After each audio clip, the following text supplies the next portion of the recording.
Bonjour. Malgré une semaine trépidante, c'est toujours avec beaucoup de bonheur que je vous retrouve. J'espère que vous avez passé une bonne semaine. Ben moi aussi. Alors nous allons poursuivre dans l'exploration de la Bible comme d'habitude. Et aujourd'hui nous allons nous allons donc bien sûr rester toujours dans les émotions humaines. Et nous allons aborder un sujet assez particulier qui peut concerner chacun de nous. Et c'est le pasteur Enid Cité qui va nous introduire. Bonjour Enid. Bonjour Christiane. Je suis très heureuse de t'avoir avec nous. La joie est partagée. Ok. De quoi vas-tu nous entretenir aujourd'hui? Donc le thème de cette semaine aborde la culpabilité. Et donc là, nous allons développer les différents situations et stades qui font que justement cette culpabilité peut nous ronger ou peut-être nous permettre de nous sortir, de nous en sortir. En tout cas, je suis sûre que la Bible a des solutions. Parfaitement. Dans une relation avec Dieu, c'est la bonne solution. Lui, il a la réponse pour nous. Voilà. En tout cas, je vous invite à suivre avec attention cette discussion autour de la Bible et nous allons nous retrouver dans quelques instants. Bonne étude.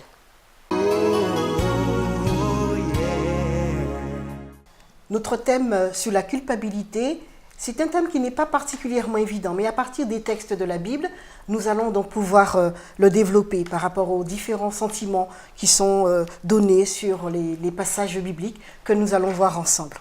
André, est-ce que tu voudras nous introduire par une prière? Oui. Seigneur, notre Dieu, notre Père, nous sommes toujours heureux de nous retrouver autour de ta parole et nous voulons que tu sois présent, que par ton esprit tu nous guides et que tu nous donnes la compréhension des différents textes.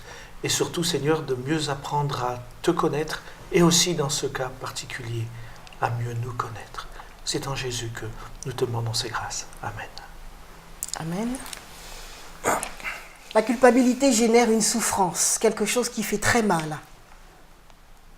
Et elle nous met vraiment dans une situation déstabilisante. Et nous allons voir à partir de Genèse 3, au verset 8 à 10, le sentiment qu'ont rencontré Adam et Ève dans la situation dans laquelle ils se sont eux-mêmes placés. Est-ce que tu voudras bien lire pour nous ces passages? Merci. Alors ils entendirent la voix de l'Éternel qui parcourait le jardin vers le soir. Et l'homme et la femme se cachèrent loin de la face de l'Éternel Dieu, au milieu des arbres du jardin. Mais l'Éternel Dieu appela l'homme et lui dit, « Où es-tu » Il répondit, « J'ai entendu ta voix dans le jardin, et j'ai eu peur parce que je suis nu et je me suis caché. » Voilà, donc en lien avec la culpabilité, quel est le premier sentiment qui ressort ici et que nous allons donc voir à travers le texte? On trouve un sentiment de gêne, de honte, de mal-être. Tout à fait. Et donc, vous savez, Bruno Bettelheim me dit ceci, je vais tenter de lire. La honte est un sentiment qui est vécu devant les autres et par rapport à leur jugement. Parce que quand l'autre nous juge, là, on ressent la honte. Donc, il rajoute, il poursuit, il dit, la honte est composée d'une réaction, d'humiliation devant ce jugement négatif que portent les autres sur soi-même et que l'on porte aussi sur soi-même parce qu'il y a quelque chose qui ne va pas. Oui. Et c'est très important. Oui, et c'est exactement ce qu'on voit dans son passage. Effectivement, alors il y a deux cas de figure, tu en as parlé. Quelquefois, on est persuadé que quelqu'un a un regard négatif sur soi, et donc ça fait qu'on ait honte. Ou alors, quelquefois, ce n'est pas le cas. C'est nous-mêmes qui nourrissons donc aussi quelques sentiments qui font qu'on ait honte. Donc, dans ce cas-là, ici, c'était justifié qu'ils aient eu honte parce qu'ils avaient en face d'eux comme interlocuteur Dieu. Donc, on ne pouvait pas biaiser, là. C'était clair que... il venait de transgresser quand même. Voilà, un commandement important. Et il exprime clairement ce sentiment de honte, mais ce sentiment est exprimé face à une interpellation de Dieu, qui pose une question. Parce que Dieu, tout de suite, se trouve comme en recherche. Il lui dit, mais où es-tu? Et donc là, tout de suite, ce sentiment est éveillé, intervient. J'ai entendu ta voix, j'ai eu peur. Donc là, la honte est expliquée, définie par le sentiment de la peur, qui est généré par cette honte. Et donc, dans cette honte, il y a un sentiment de vulnérabilité aussi qui se présente. Tout à fait. Et on le retrouve effectivement, le serpent va l'exploiter. Et il s'en sert, et Et ce sentiment de parce que j'étais nue. Voilà, donc on ne sait plus. Vulnérabilité. Voilà, on ne sait plus, j'allais dire, tenir debout, faire face à la situation et aussi au regard de l'autre, à sa présence et parfois à son regard qui peut être là, c'est peut-être de la part de Dieu un regard d'amour, mais il n'en demeure pas moins que l'homme se sent mal. Oui, ça peut être un regard réprobateur, même si c'est un regard d'amour, chargé d'amour, mais réprobateur, parce qu'il y a eu une faute, c'est normal. Et ce qui est intéressant, c'est que jusque-là, ces sentiments n'existaient pas. Adam et Ève vivent dans un bonheur total. On ne va pas dire béat parce qu'ils n'étaient pas bêtes, puisqu'ils sont parfaits, ils étaient certainement très intelligents, mais ils sont, comment dire ça, dans un bonheur total. Et la transgression va amener cette culpabilité qui va provoquer toute cette réaction en chaîne de sentiments destructeurs.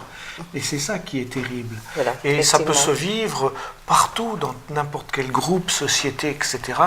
Quand on transgresse ou qu'on sort un peu du cadre dans lequel on doit être, il y a ce sentiment. Et qui peut emmener le chagrin, et qui peut emmener aussi vers une culpabilité négative, où on peut s'enfoncer, une dépression, voilà. Alors, j'ai trouvé dans un encyclopédie, celui de la culture et de la mort volontaire, Éric Voland nous dit ceci. Le sentiment de honte, c'est la réaction réside dans le fait d'être exposé, découvert, d'être à son désavantage, d'être privé de tout pouvoir, d'être dans l'embarras, en un mot, d'être vulnérable. Et vraiment, c'est vraiment ce qu'on l'on retrouve ici comme sentiment mis en avant chez nos premiers parents, on pourrait dire. Voilà, chez Adam et Ève, et ils se sentent vraiment pas bien.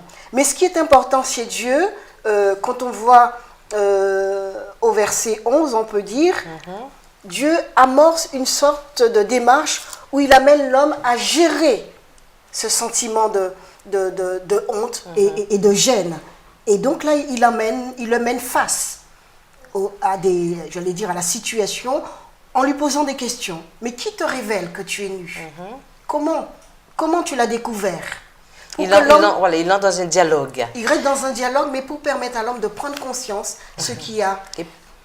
Quel est le processus, justement, pour que ce sentiment soit éveillé? Ce qu'il faut bien comprendre, c'est que ces questions de Dieu ne sont pas des questions accusatrices. Voilà, c'est ça. Parce que souvent, c'est interprété comme tel. Tout à fait. Dieu intervient là pour permettre à l'homme de prendre conscience où il en est et de pouvoir extérioriser cette culpabilité et s'en libérer. Un dialogue. Et quand on entre en dialogue, ça te permet donc d'exposer les faits, d'éclaircir et peut-être de voir clair toi-même des choses. C'est pour cette raison que j'ai parlé de gestion. C'est pour mieux voir, poser le pour, le contre, les avantages, les inconvénients, une sorte de réflexion peut-être au préalable, mais en réalité cette réflexion n'a pas été présente. Voilà, donc maintenant c'est fait, il faut pouvoir voir ce qui a amené cette situation. Donc je t'avais, est-ce que tu as mangé du fruit de l'arbre dont je t'avais défendu? Voilà, et Dieu interpelle l'homme par des questions pour l'interroger. Comme tu soulignes, il n'y a aucune accusation de la part de Dieu. Et c'est ainsi que je voudrais vous dire, vous chers internautes, voilà comment Dieu s'y prend, il nous interpelle, il nous interroge sur notre situation, sur parfois les pas que nous avons faits qui nous ont mis à l'écart. Mais il veut vraiment que nous puissions gérer nos erreurs, ce qui ne va pas, et pour pouvoir apporter quelque chose qui nous relève et qui trouve une solution. En tous les cas, c'est la proposition qu'il a, et nous connaissons donc le récit. Et ce qui est intéressant aussi, c'est que ça emmène une autre vision de Dieu. Ce n'est pas le Dieu réprobateur, c'est celui qui rentre en dialogue pour essayer d'emmener l'homme à faire une introspection sur lui-même. Et ça, c'est très important. Très important. C'est important parce que Dieu a souvent été présenté un peu comme un père fouettard. Voilà. La religion, même le christianisme, malheureusement, véhiculé cette image du Dieu vindicatif. Alors que le texte biblique ici nous montre un Dieu prévenant. Un Dieu qui a le souci de l'être qu'il a créé, qu'il connaît parfaitement puisqu'il est le créateur.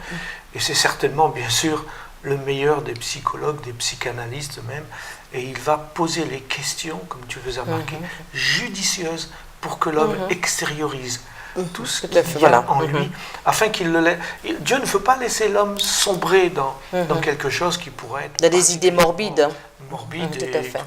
Et Dieu qui veut aussi faire ressortir, faire l'homme comprendre qu'il est responsable aussi de ses actions. Et donc là, Dieu interpelle, il utilise le procédé des questions, de l'interrogation. Et donc c'est une manière pour permettre à l'homme d'entrer en lui-même, de se poser une question. Et lui, il est présent, il est là comme un coach.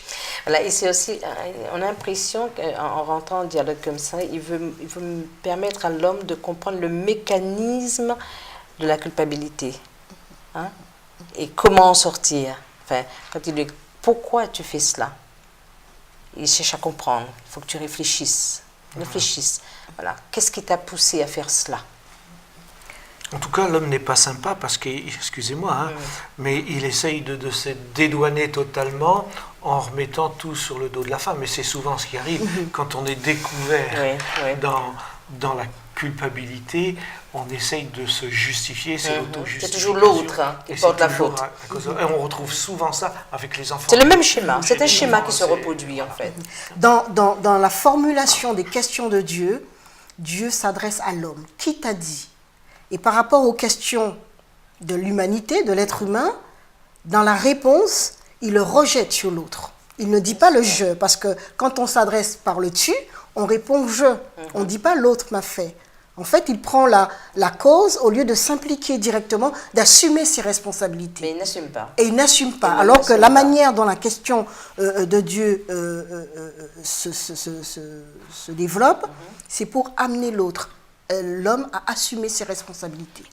Or, il n'en est rien. Voilà. Et ce qui est, lorsque quelqu'un assume les responsabilités, sa part de responsabilité dans une situation, ça montre aussi son degré de maturité.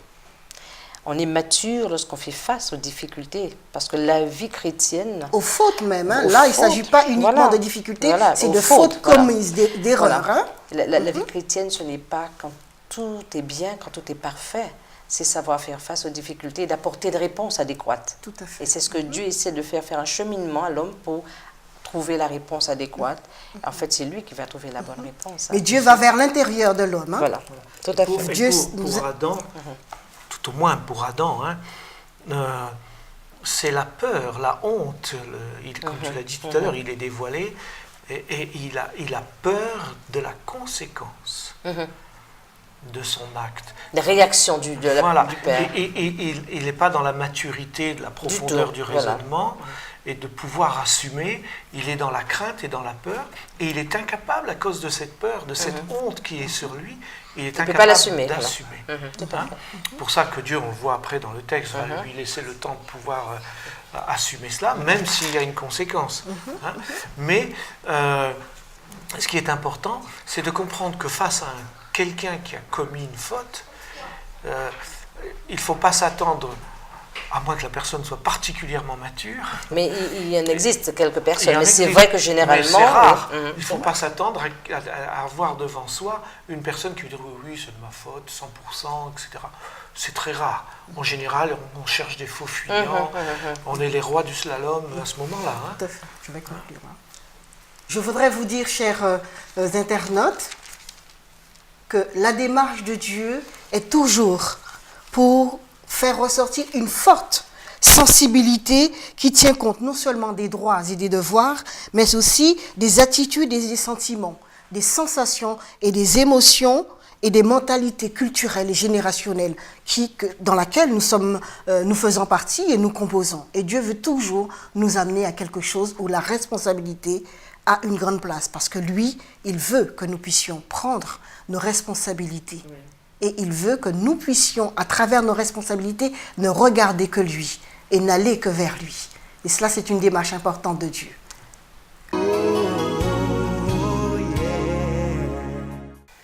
Le sentiment de culpabilité et de honte que nous venons de voir dans la partie précédente, quand nous faisons le lien avec la suite, dans Genèse 42, nous abordons le contexte où Joseph a été vendu par ses frères. Et dans le verset 21, il y a une situation toute particulière que nous allons voir. Tu voudrais bien lire ce verset, s'il te plaît ? Ils se dirent alors l'un à l'autre, « Oui, nous avons été coupables envers notre frère, car nous n'avons pas vu l'angoisse de son âme quand il nous demandait grâce, et nous ne l'avons point écouté. C'est pour cela que cette affliction nous arrive. » Voilà, toi, dans ton texte, tu as le mot angoisse. Dans ma version, j'ai le mot détresse. J'ai affliction. Tu as affliction également. Mais ça ressemble à un sentiment de remords qui ici ressort de ses frères. Il exprime en disant « Nous avons été coupables envers notre frère ».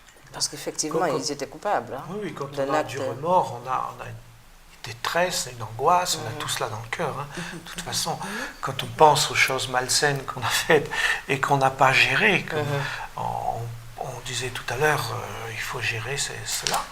Mais quand on ne l'a pas géré, c'est clair.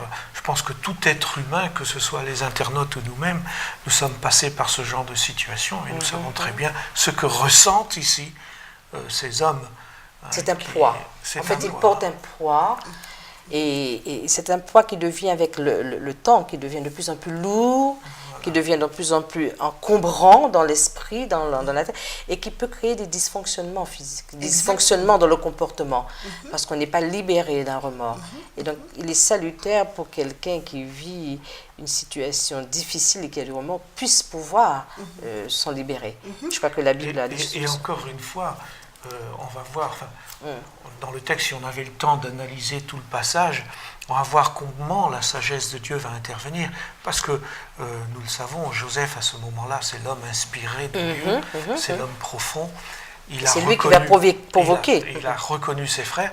Il aurait pu le dire tout de suite. Oui. Mais non, il va leur permettre de pouvoir faire un cheminement. Faire le cheminement et aussi et lui-même d'ailleurs, lui-même aussi. Se libérer par un acte parce qu'ils vont vouloir sauver leur petit frère Benjamin. Et là, ils vont se libérer par cet acte. Absolument. Et c'est ça qui est extraordinaire. Cette détresse ou l'angoisse, en fait, elle engendre un choc psychologique, une souffrance psychique qui est induite par un bouleversement brutal de l'équilibre. Un peu ce que tu expliquais tout à l'heure. Donc on est vraiment en grand malaise, on est déstabilisé, ébranlé. On est ébranlé, tout à fait. Et on vit vraiment très très mal. Et le comportement, la réaction de Joseph dans ce que tu soulignais l'amène lui à pardonner. Voilà. Et donc, eux peuvent connaître la libération, on va dire, hein, mais lui, il en a besoin. Il a besoin que les faits soient presque évoqués à nouveau. Il faut que ce soit évoqué à nouveau pour que... Et tout ce cheminement, le remords, en fait, rejoint quelque part le pardon. Pour qu'il y ait libération totalement, il faut extirper des choses, il faut les exprimer de façon claire. David va le faire. Et ce n'est qu'à ce moment, enfin on va le voir, je pense, le texte plus tard. Mais le remords ne peut vraiment s'extirper de l'être humain que s'il met le droit directement sur la faute ou sur les choses. Si on commence par biaiser, par passer autour, de dire oui, c'était pas de ma faute, etc. Je pense qu'on va encore traîner des séquelles pendant très longtemps. Le remords, pour qu'il soit évacué, il faut mettre le droit de façon claire sur la faute, le dire, le proclamer, l'énoncer, le confesser, l'énoncer à surtout celui envers qui on est coupable. Et ce n'est qu'à partir de ce moment-là va se passer un processus de libération totale. Voilà. Sans ça, il n'y en a pas. Et on le retrouve bien dans l'histoire de Joseph. Mais cette situation de culpabilité, de remords, elle est présente dans tous les cœurs humains, dans toutes les pensées humaines, à tel point qu'il y a l'adage commun. Quand il arrive quelque chose de négatif, on dit « mais qu'est-ce que j'ai fait au Seigneur ?» C'est ridicule d'ailleurs, hein, mais c'est pour montrer à quel point on se sent inconsciemment coupable. C'est très important ce que nous disons, parce qu'il y a des familles qui traînent des séquelles de situations dramatiques au sein de certaines familles, sans jamais avoir eu l'occasion à travers, ça s'appelle peut-être une psychothérapie, à travers donc des réunions de famille, aborder les situations de façon claire en mettant le droit sur les situations. Alors, en mettant des mots, M-O-T, voilà, tout à fait, sur les M, voilà, tout à fait. Merci, c'est excellent. Mais c'est très important et c'est une chose qu'on pourrait vraiment... C'est une forme de maturité aussi de le faire. Et ce n'est que comme ça on peut connaître la libération, en tout cas. Mais est-ce qu'on ne pourrait pas se dire que c'est un sentiment vain? Il est vain parce qu'en fait, nous avons déjà commis la faute. Pourquoi être en remords? Ah ben non, parce que la faute génère, la faute génère un sentiment de culpabilité. En fait, c'est une chaîne. Et pour que la chaîne s'arrête, il faut briser ce qui provoque justement parce que ce processus. Au fond de notre être, je pense qu'on a la conscience du bien. Et on a, en fond de soi-même, on a cet idéal de faire ce qui est bien. Et d'être aimé et apprécié par tous. Ça, on a tous ce sentiment, on veut être reconnu. Quand on commet un acte malsain... Dévalorisant pour soi-même. Il est dévalorisant pour nous, mais aussi, on se dit, si les autres l'apprennent, ils vont me regarder, il y aura le regard, ça va être quelque chose de terrible, ce regard de l'autre. Et donc, on a cela est en nous, et comme tu dis, c'est un sentiment vain, mais c'est plus fort que nous. On a la peur que la chose soit découverte, parce qu'on sait que derrière tout cela, il y aura immanquablement des conséquences. Mais ce n'était pas une affirmation. Quand je dis que le sentiment était vain, c'est une question pour nous interroger. Et ce qui est particulier, c'est que dans le remords, on se pose la question, est-ce que vraiment j'ai mal agi? Pourquoi j'ai mal agi? Et on sait, c'est la question que se pose David. Il se pose la question, il s'interroge. Et nous pouvons voir dans la suite, dans Psaume 32, que je vais lire, mais dans le cas de... Bon, sans parler de David pour l'instant, mais la question pourquoi emmène à des questionnements beaucoup plus intérieurs, à savoir, quelquefois on fait des fautes sans avoir envie de les faire, sans même comprendre pourquoi on les a faites, et on se retrouve entraîné dans des choses, bien souvent, qu'on n'a pas envie de faire. Tout à fait. Qui est même contraire à sa propre morale, à sa propre éthique. Voilà. Et à la propre image que l'on a de soi-même. Parce qu'en fait, on fait des choses que l'on n'a pas envie de faire. Et ce qui explique la propension du péché. Et c'est cela. Voilà. Et c'est exactement cela. Là, on est vraiment dans le péché. Et nous voyons comment David, lui, réagit face à toute cette démarche que lui a entreprise, face à son péché, qu'il l'a mis dans un état à la fois d'abaissement, de honte, de culpabilité, de regret, de remords. Mais il est passé par cette démarche-là. Et dans le psaume 32, il dit ceci.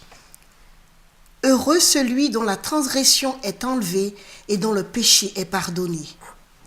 Heureux l'homme à qui l'Éternel ne tient pas compte de sa faute et dont l'esprit ne connaît pas la ruse. Tant que je me taisais, mon corps dépérissait. Je gémissais toute la journée, car nuit et jour, ta main pesait lourdement sur moi. Ma vigueur avait fait place à la sécheresse de l'été. Je t'ai fait connaître mon péché, je n'ai pas caché ma faute. Je t'ai dit, j'avouerai mes transgressions à l'Éternel et tu as pardonné mon péché. » Et là, David connaît une joie presque indicible. Et c'est quelque chose de merveilleux. Est-ce que nous n'avons pas toujours l'habitude, plutôt comme David l'exprimait, de faire taire, de nous taire et de faire taire certaines attitudes, comportements, situations? Oui, effectivement, on a toujours tendance à cacher une faute, comme disait tout à l'heure. C'est ce que tu évoquais tout à l'heure. On cache la faute. On cache. Mais alors, David est en train de mettre le doigt sur l'essentiel. Il dit au verset 3, « Tant que je me taisais, il y avait des conséquences sur mon corps. Mes os se consumaient, je périssais, je dépérissais sur moi-même. » C'est la sécheresse interne. Voilà. Et ça, c'est l'amorce d'une dépression. Ça me fait penser à la dépression. C'est l'amorce d'une dévalorisation totale de soi. Et ça fait penser aux maladies psychosomatiques. Bien sûr, qui se mettent en place. C'est une amorce de ça. Et puis il dit, parce qu'il dit, je gémissais toute la journée, il se languissait dans le remords, il se nourrissait dans son remords. Et après, il va dire, heureux celui à qui la faute celui à qui la transgression est remise, parce qu'il a confesser ses fautes. Et il a vécu comme une sorte de vide intérieur, un vide psychologique. Tant qu'il se taisait, tant qu'il n'exprimait pas, qu'il ne mettait pas les mots sur ce qu'il avait commis comme péché, qu'il n'arrivait pas. Et là, il n'était plus rien, il ne vivait plus. Et le verset 5 dit « Je t'ai fait connaître mon péché ». C'est-à-dire, il y a une confession. Voilà. C'est un chemin essentiel, un chemin évident par lequel il faut passer si on veut vraiment être libéré du remords. C'est ce qu'on voyait tout à l'heure dans Genèse 3, oui. où Dieu parle avec Adam et Ève pour les faire extirper ce qu'ils ont fait. Qu'ils ont fait. Ouais. Et ça, c'est important. On le disait tout à l'heure, et c'est expliqué ici.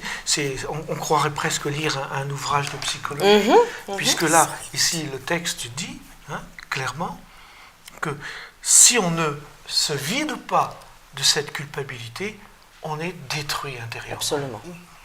Absolument. Et ce qui est important dans ce verset 5, j'avouerai mes transgressions. Ouais. L'aveu de ses fautes. Le reconnaître et en plus en faire l'aveu. Il faut aller directement et être mature suffisamment de dire j'ai mal agi. Et assumer cette faute. Et c'est vrai qu'il faut pouvoir dire clairement les choses sans chercher des circonstances atténuantes. Du tout. Parce que c'est souvent le cas. Oui, j'ai fait, mais il y avait ci, puis il y avait ça. Et je pense que c'est un mauvais chemin sur lequel on se met pour en fait maintenir et garder donc des sentiments négatifs. Et ce pardon que David a connu, Jean, dans l'une de ses lettres, nous en parle dans 1 Jean 1 au verset 9. Si nous confessons nos péchés, il est fidèle et juste pour nous les pardonner et pour nous purifier de toute iniquité. Voilà, effectivement, c'est la conclusion de ce dont on parlait. Et c'est la joie dont David exprimait dans le psaume 32, parce que le fait de reconnaître ses péchés, cela vise à nous rendre libres. Alors, il y a quand même une chose intéressante. Le verset 10, tu ne me l'as pas suggéré, mais qui dit « Si nous disons que nous n'avons pas péché, nous nous faisons menteurs, et sa parole n'est point en nous. » Alors, il y a quand même une chose qui est intéressante, c'est de voir que confesser sa faute, c'est quand même pas quelque chose que l'on peut faire aussi facilement. On ne peut pas le faire aussi facilement, mais lorsqu'on le fait, c'est quelque chose d'important aux yeux de Dieu. Le texte le dit, Dieu en tient compte et il nous purifie. Parce que c'est ce à quoi il appelle l'homme. Il appelle l'homme à la repentance, à la confession de ses fautes. Et quelqu'un qui fait cela devant Dieu est vu d'un regard très favorable de Dieu. D'un côté, on nous rappelle que Dieu est fidèle et juste pour nous pardonner et nous purifier, parce que l'on a reconnu que ce que nous avons fait est mal. Rappelons-nous que Dieu est la source du bien. Et le mal, c'est le contraire de Dieu. Et si nous ne reconnaissons pas cet état de mal, si nous disons que nous n'avons pas commis le mal, nous prétendons que Dieu est menteur. Donc nous sommes contre Dieu. C'est ce qu'à Satan a fait quand il a tenté Ève. Il a prétendu que Dieu était un menteur. Et on se retrouve toujours dans ce même schéma. Si Dieu nous a pardonnés à travers Christ, pourquoi est-il nécessaire de reconnaître son péché? Mais c'est pour moi, l'être humain. C'est pour me libérer. Jésus m'a pardonné il y a 2000 ans. C'est une certitude. La Bible le dit.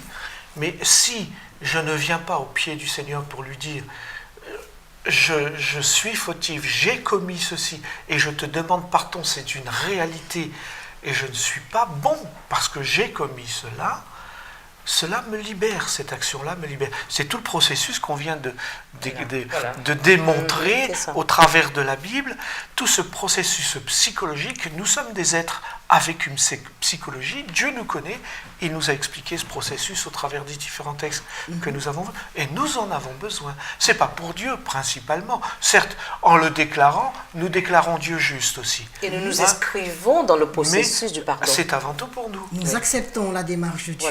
Nos péchés nous mettent dans une situation justement de culpabilité, et ce que Dieu veut dans son plan d'amour et de transformation en l'homme, c'est l'amener à reconnaître que son péché ne peut que le faire descendre alors que Dieu veut nous élever.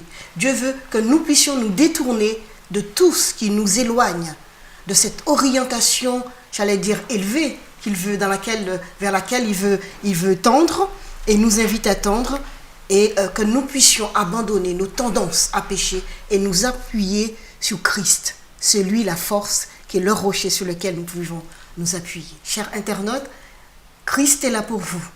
Vos fautes, vos culpabilités, tout est entre les mains de Dieu si vous décidez de le choisir et d'aller vers lui. J'espère que la discussion et le partage autour du sujet de la culpabilité vous a apporté suffisamment pour vous permettre de déculpabiliser. Car ça peut être un piège, nous l'avons vu, ou alors un ressort, un moyen de repartir. Alors si vous avez donc des suggestions, vous avez donc des remarques à faire, comme d'habitude, soyez gentils de nous envoyer à l'adresse qui apparaît au bas de l'écran. Quant à moi, je vous souhaite une bonne semaine sous le regard de Dieu. Au revoir.